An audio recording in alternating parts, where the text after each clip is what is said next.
Hello everyone, my name is Amber, Head of China from Dapper Labs. It's a pleasure to be here and I'm excited to share this presentation with you.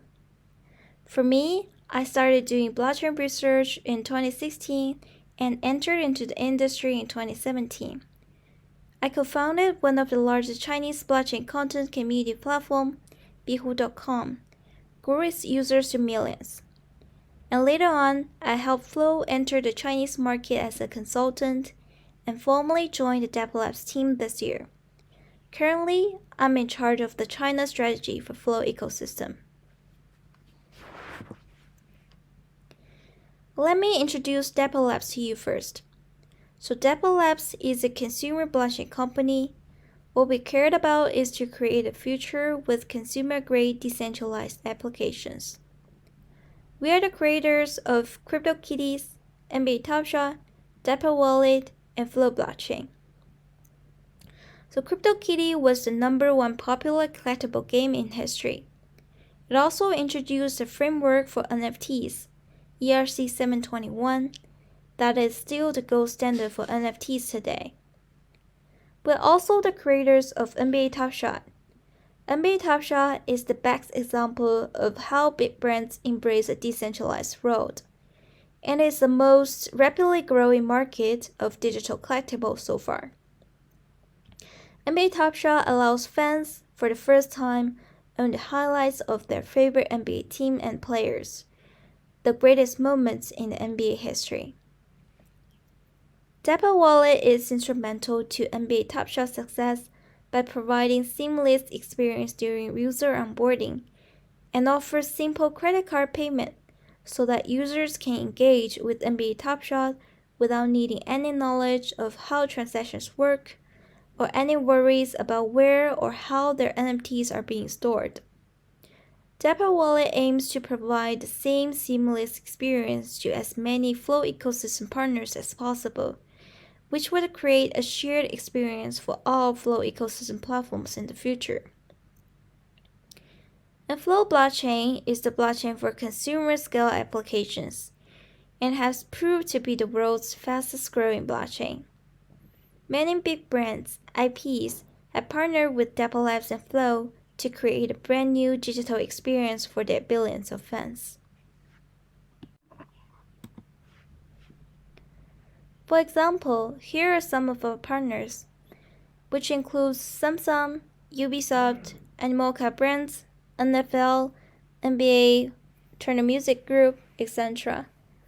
And most of them have already built or started to build their platforms on the Flow blockchain, bringing their billions of fans to the blockchain world by creating seamless, innovative digital experience.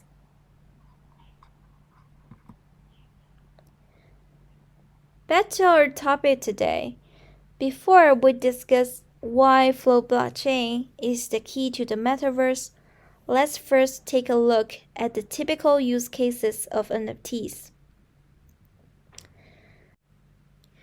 Regarding the typical use cases of NFTs, I think they mainly appeal to two types of needs. First, the need of crypto natives for consumption and a cultural identity. The most representative here is PFP applications, such as CryptoPunks. After years of development, the blockchain industry has seen an increasing number of firm believers in crypto assets. Most of them have laid down a sound economic foundation for the crypto world, and now they wanted to satisfy their desire for consumption and cultural identity. This is like the Maslow hierarchy of needs, and PFP applications can to some extent transfer for identity, thus appealing to the crypto native spiritual satisfaction. And on the Flow blockchain, there is a very interesting PFP project called Flowverse, where users can collect different components and then mix them up to build their own avatar. This allows users to unleash their creativity and earn lifetime royalty as the original creator. So in other words, every time a Flow avatar is traded on the secondary market, the original creator will receive the royalty payment. And second, the culture and entertainment industry needs for change. The traditional culture and recreational industries are facing the challenge of digital transformation. Like the COVID-19 and the economic slowdown in 2020 have hit traditional industries hard, we can see a lot of galleries and auction houses. They started to move online by opening digital exhibition halls or hosting online auction events. In addition, given big platforms' monopoly power over resources and policy reasons over some regions, blockchain, with this market-based mechanism, could help creators or developers get rid of intermediaries and win back the power. There's a lot of use cases on Flow blockchain. If you're interested, you could check out at flowverse.co to learn more about that.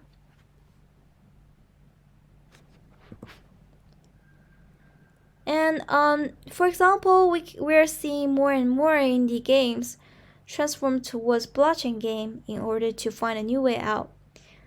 This will lead to substantial benefits. Like for gaming industry, traditional games are always fighting the battle between what's the value of my customer and what's my cost of acquiring that customer. NFT and blockchain change both those numbers. What it does is that it increases the lifetime value of each customer. As these objects are valuable and customers know that they could truly own and sell them later, so they end up spending many times in the blockchain games than they would in the mobile game. The other thing is that you lower your acquisition cost because every single one of your customers have the chance to become an evangelist. If your game economy does well, then people will actively share the message on their social media like Twitter, WeChat. They will tell people on board into the ecosystem, which would decrease your acquisition cost. And the third benefit is that they added the developer ecosystem basically to any game and thus create a network effect around games by letting developers build on top of these assets and create new experiences with them. For example, it could be crypto kitties with kitty hats or kitty rays. And the more things people build for a game eco, it gives an incredible network effect which could be super helpful. But while the hardest thing is that an open economy is very different from a closed economy. Users are shareholders of a company, so for traditional big companies, they really need to change the way they think in order to succeed. Here, let me share two typical cases. On the Flow blockchain, there is an MMO role-playing game called Chain Monsters. It was developed by a traditional gaming company called B-Side Games, where you can catch, battle, trade, and compete with digital monsters in a massive multiplayer open world experience. It is like a classic monster catching game like Pokemon, but it adds an extra layer to the gameplay thanks to NFTs and Flow blockchain. Chain Monsters actually raised their initial funds via pre-sale of in-game props, which could also serve as proof of concept. It not only helps the team get quick feedback about how the market likes a specific design or not, but also establish close relations with the users from early on. Chain Monsters concluded its alpha phase with over 70k players, while the Genesis drop sold out in minutes, generating over $1 million in sales. And they just released their beta version, and a lot of players are excited for that. MA Top Shot is another case in point. As you know, it is a digital collectible game built on Flow, where fans, collectors, ordinary users could collect digital NBA trading cards. And it is the first blockchain application that really taps into the mainstream. And data from its beta version shows that the user retention rate is as high as 90%, and within 6 months after its launch, it registers over 700 million US dollar of sales with over 1 million users. And actually only 20% of them are crypto users. Most of the collectors have never used blockchain before, but wanted to support their favorite players.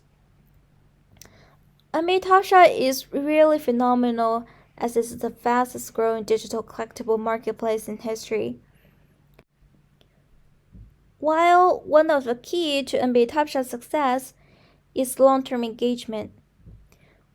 We see many big brands either have issued their NFTs or are planning to do so, but a large number of them know digital collectibles only as a way to bring a new stream of income, be it through primary or secondary sales. As a result, many IP-based collectibles lose traction as quickly as they gain momentum. They didn't provide a better experience to the users, nor did they think about long-term operations of communities and user retention.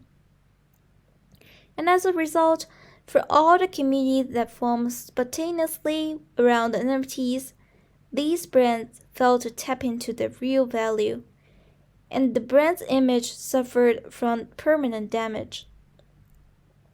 In NBA Top Shot, to make users feel more involved and have long-term engagement, we've designed a very important system, the collector score system, that assigns to each moment a point value depending on the tier, series, and whether or not that moment was a challenge reward, etc. And based on the predetermined equation, your set of point values will determine your score.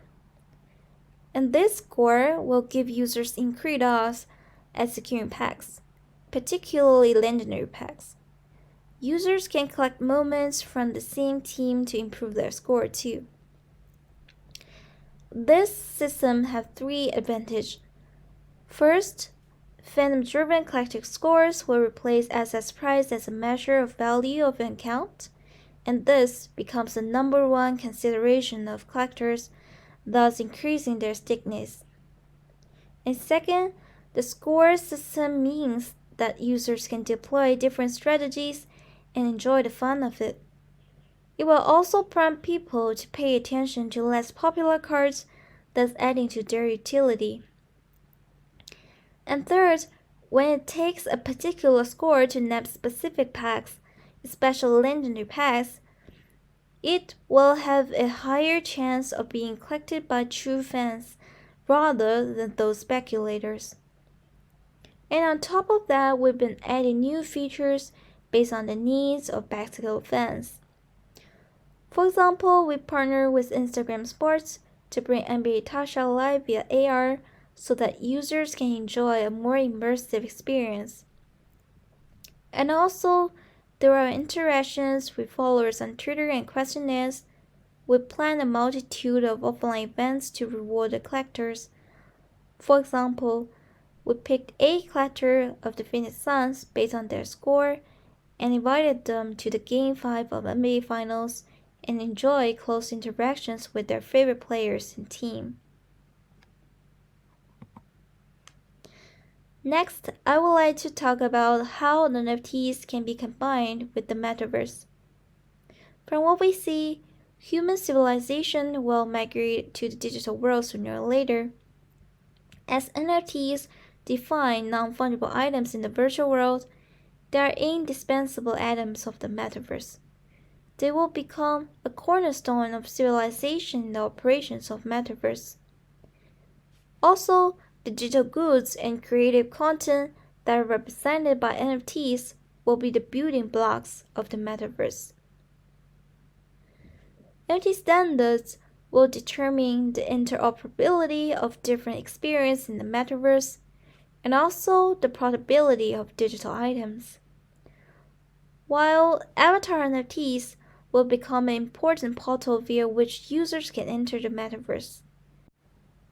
So, NFTs are intertwined with Metaverse in every aspect. Metaverse is still in its infancy, and what is the real Metaverse?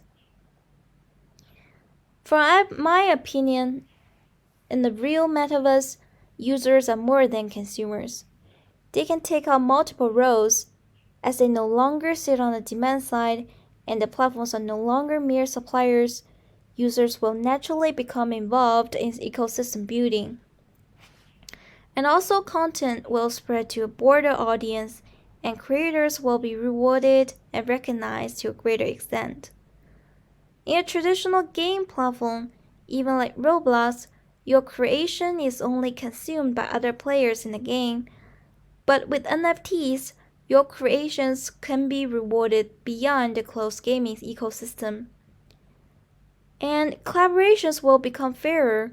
For example, in the World of Warcraft, to measure individuals' contributions, guilds had developed a DKP system.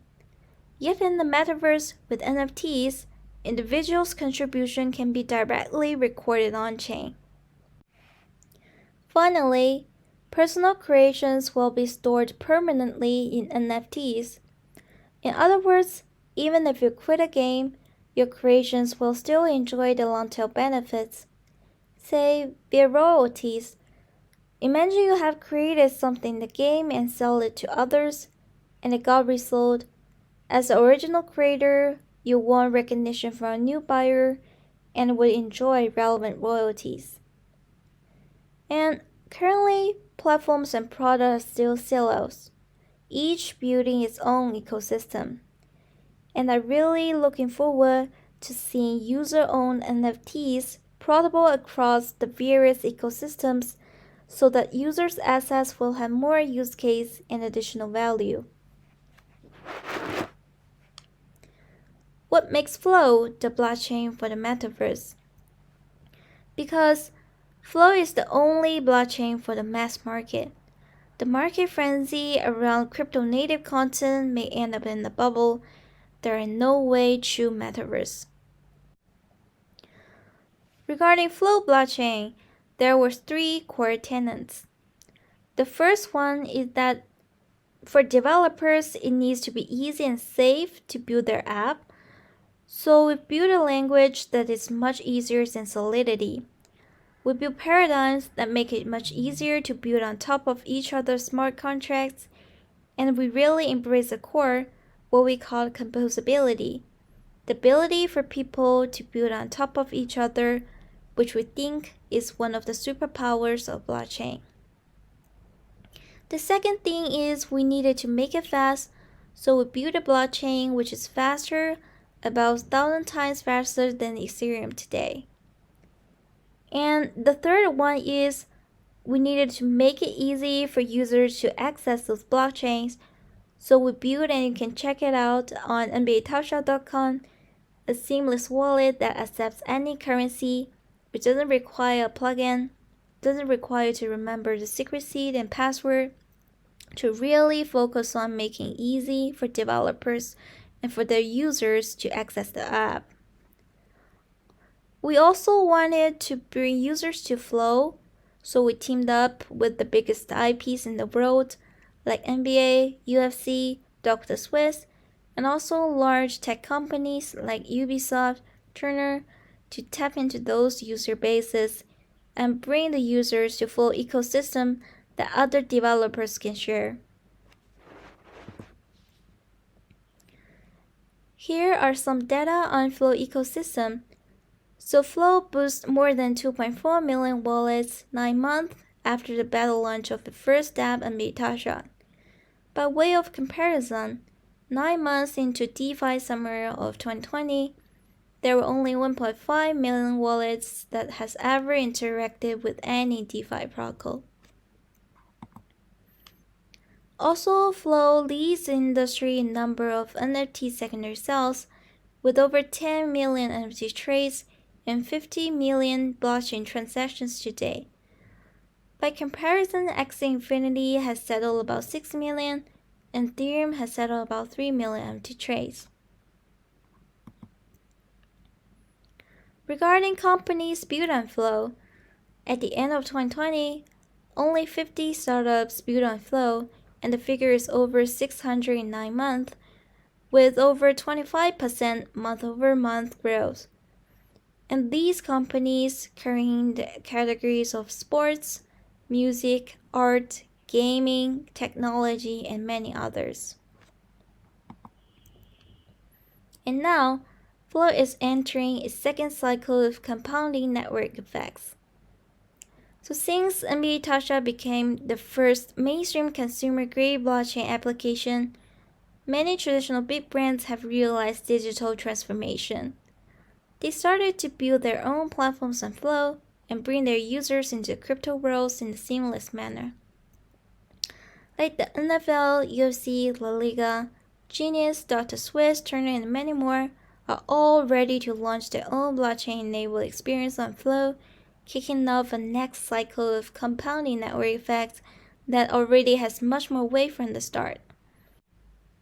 And what's more, after the initial stage of gathering enough users, brands need to enrich the virtual world with different experiences. A clear trend is that traditional tech companies are quickening their integrations with blockchain industry to provide users with more immersive experiences. Examples include XR companies. Also, Web2 giants are accelerating their explorations. As the only blockchain that actively embraced Web2 companies' migration from the start, Flow Blockchain will continue to be the bridge between traditional companies and the decentralized world to create more network effects and also provide more diversified experiences to users in the Metaverse. Thank you. This is all my presentation for today. If you have any questions, feel free to contact me via email.